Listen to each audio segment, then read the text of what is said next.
Hey everybody, today we are going to go through the Mac system. First thing that we want to talk about here is the Macs for Real Estate app. This is the Macs for Real Estate app on the iTunes Store. Simply search for Macs for Real Estate in either the Google Play Store or the Apple iTunes Store and you will get the app. This app is important to clients and developers alike because it will give you alerts when you have a client on your website if you leave the alerts enabled on the app. So this is our dashboard here that we can view in any type of account that we have, and we can see the last 6 actionable items here on the left-hand column that runs down here, and also some metrics of your pipeline status, your lead sources, etc. If you click on lead list over here on the left, it will show all of your leads in your pipeline. We can see here that we also have some engagement ratings on how the client is engaging with the system, which the AI will pick up and give feedback based on the behavior. So if we go in here to our first lead, Jack Black, we can see several specific things about Jack's account. If we go in here and click the edit button, we can give specific information. Working with another agent, no. Is a buyer, pipeline is 60 days. Consider this lead hot because they're talking a lot. There's the price point and the basic information that you have there. And note, this information will all reflect over here on the left-hand side. We can also look at all the activity that this lead has had. We can also filter by several different options here as we scroll down. One of the most powerful parts of this system is the tagging system, because you can create a tag that says anything. Along with the predisposed tags that are already in here, this becomes a very powerful tool, especially when you're looking at long lists of leads. As we go back into the entire lead list here, now we can see that we have a tag that says anything waterfront condos import, which were all from Jack Black previously. Let's go ahead and remove this. Remove this. You can see that the engagement rating here inside of the lead, Jack is engaged at 3 stars. Now let's go ahead and look at our lead titled Joe Homebuyer. Get a little bit of a different perspective here. We can see that Joe is uncontacted, but we know that we sent an email out to Joe already, so we're going to change Joe up into the attempted contact bucket. And when we now go back to the lead list, the pipeline stage is going to be attempted contact.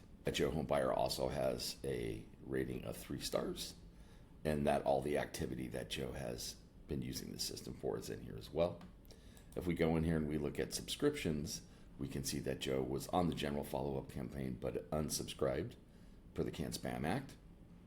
If we look at the property organizer here, we can check and see that Joe, when he signed up, did a save search, which he's getting email for. And in the notes section over here, there are no notes for Joe, so we'll go ahead and add one, and we'll say we sent Joe a text.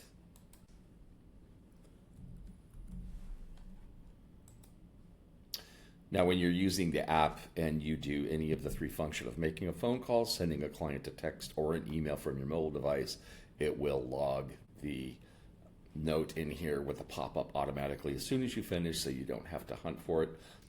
And down here on the bottom left, we can also create a task for Joe. Let's go ahead and click on New. We'll just make this Test. And the description will also be Test.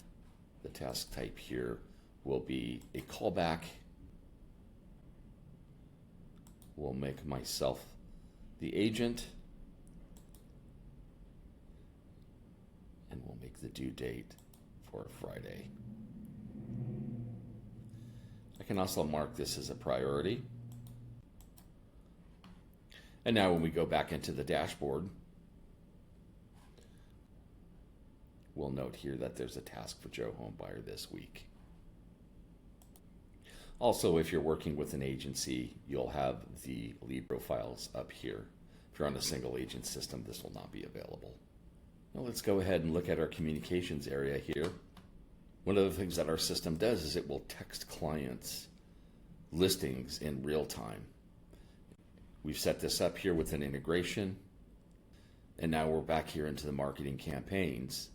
And one of the things that I've done here is I've created an automation having all of the leads that come into the system go into our general follow-up campaign. And I've actually customized the campaign so that the first text when it goes out actually has the URL of the website. That first text goes out in about the first 15 to 30 seconds, and it stimulates sales and awareness for when the next text comes a week later, giving the client actual listings based on what they've been looking at and what behavior they are displaying. This is where the AI comes in, and we have a recommended listing here. Now, throughout our general follow-up campaign, we have several texts and several emails. We can see here on stage 7, this is not a text, this is an email. And you can see the similar listings variable is there as well. The great thing about the similar listings is as the client changes their mind or they expand their search or ebb and flow to different areas, the system will follow them. There's no guesswork. So let's go back and go into the general follow-up campaign one more time. And I'm going to scroll all the way to the bottom of this campaign. You can see that every stage here is a message. And you can also move the stages around and reorder them. So we have a total of 42 messages over 200 days, which is 6 months and 20 days. Note here that we are only sending a text out once a week. We found that the open rates, if we text more than once a week, drop. They also are getting email throughout this campaign. This campaign comes with your system and is written with a specific purpose to stimulate people into the sales pipeline, whether they are a buyer or a seller. Now, if we go back here to campaigns, you can actually create a custom campaign. You can do it from a lead profile or a market. 90% of the time you're going to use a lead profile, but if you're doing some specific marketing work, we generally recommend that you check the email branding when you make a custom campaign. We also have a couple of automated greetings that come out. This in turn helps keep you in the forefront as the agent of the client's mind, and it also will stimulate referrals, which is great. You can see here that we have a happy birthday, and we also have a transaction anniversary if you've done a transaction with this person before. And this is all done in the email blast tool, so these can be changed to taste or for market. If we go back into the CRM, we go to the lead list, take a look at Joe Homebuyer. We're going to click on the edit button here, and we'll see that Joe doesn't have a transaction or a birthday put in. If we go ahead and put a birthday and a transaction date in here,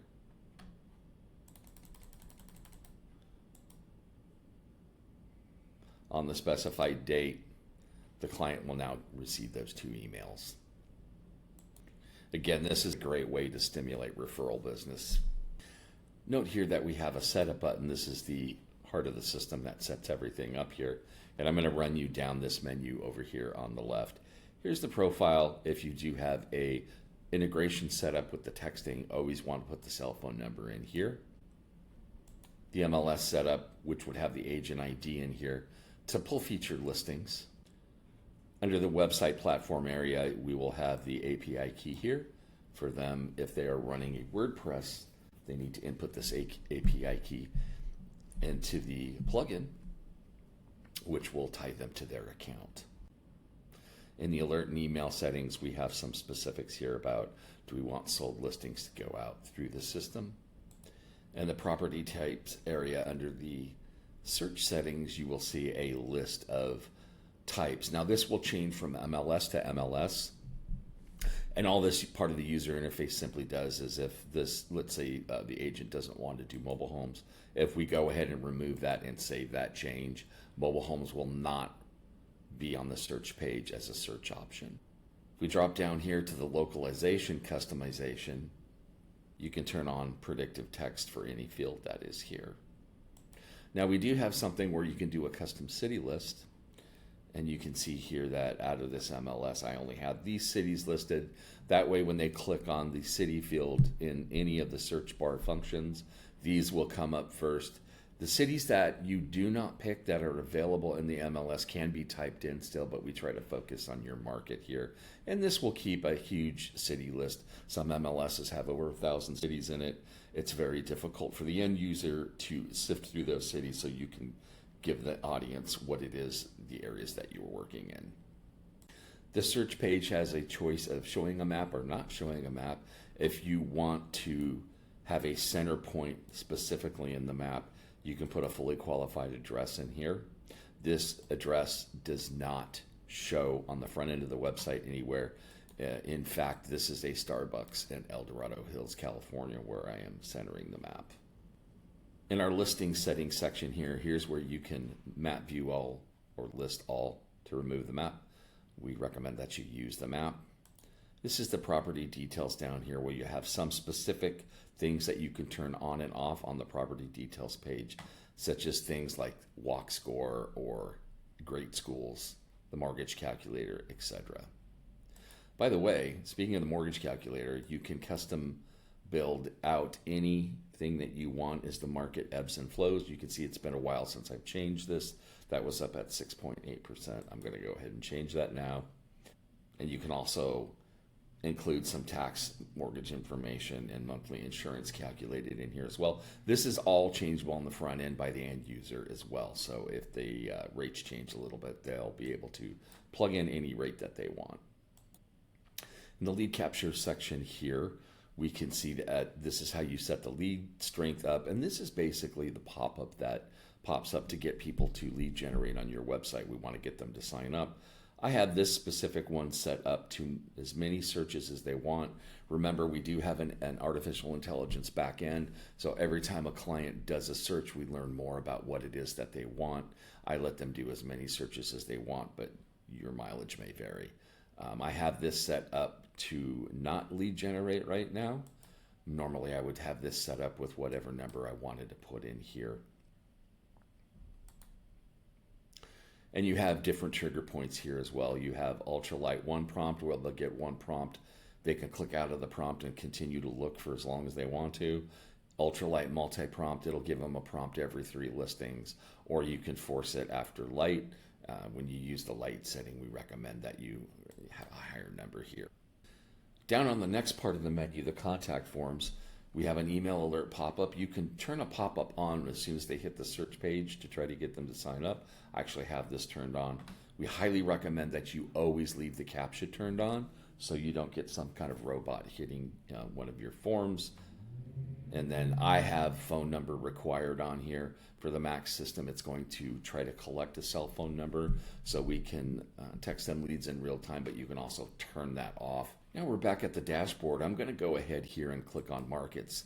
Markets is a staple of our system. Think of these as the old hot sheets or saved searches, but on steroids, so to speak. They do a lot more.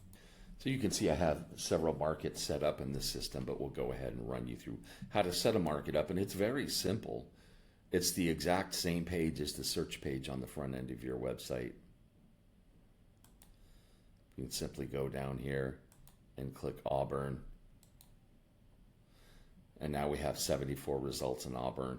Let's say we want to take a specific price point for this saved search, and specific bedrooms or specific property types. You can also put those in there as well. Now we can see here that I actually already have a search for Auburn. So I'm going to go ahead and come in here and look. And these are all these 74 listings results in Auburn, California. The MLS I am hooked up to is in Northern California. And there are also some information here. There's an open houses pages. This is where it differentiates from a normal saved search. We keep track of the open houses and market reports, things that are happening in the market in the last 30 days all the way up to the last 6 months. This is especially handy for people who are researching or for people who are selling their home. You can also add and remove subscribers. Over here from this part, you can see I have IDX test in here. But if we go back into the actual CRM here and we look at the lead list, I can go into Joe Home Buyer, grab a subscription, and add him to the Auburn Market subscription from here as well. You also have a choice of sending them all 3 reports or maybe just 1 report. And last but not least, note here in the upper right-hand corner, we have a mobile app login QR code that is specific for your account. Simply let your camera focus in on this. A button will pop up that says log into Max for Real Estate. If you tap on that, the app will log in to the system. There's no need for fumbling around on your phone with username or passwords. All right, thank you for watching today. If you have any questions, please give us a call. We're here to help.